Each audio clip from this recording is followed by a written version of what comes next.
terms of people, how your subjects respond to that, though, I mean, it's like he didn't seem to waver ever. He seemed to be very happy and comfortable to be in this position. Do you find that different than some of your other subjects in terms of being in that position? Not really, no. I think it's part of what I do, is getting people to talk freely, to feel comfortable in that kind of setting.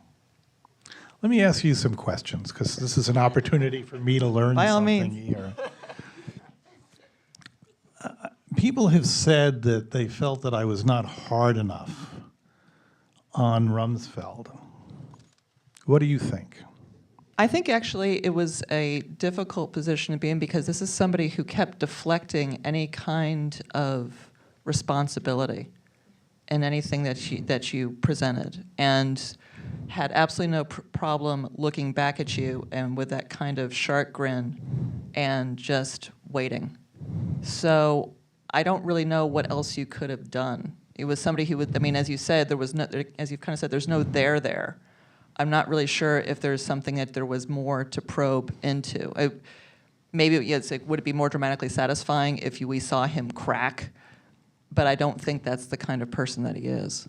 Yeah, I would read comparisons between this movie and The Fog of War. I prefer this movie for many, many reasons. I think it's a deeper and more interesting film, perhaps because it doesn't give people what they want. People want to take away something redemptive from war. And guess what? There may not be anything.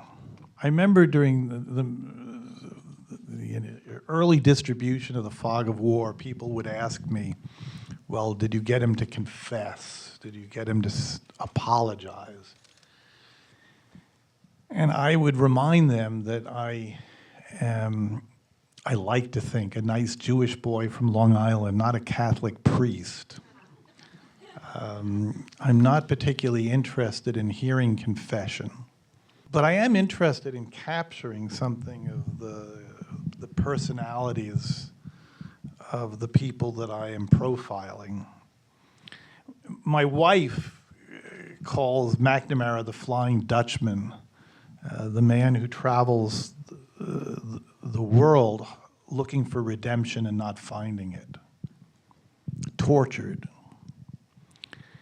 She calls Donald Rumsfeld the Cheshire Cat, the guy who just vanishes, and that all that is left is this infernal grin. Or as Lewis Carroll describes it in Through the Looking Glass, that he had never seen a grin without a cat. And in the end, that's what you're left with.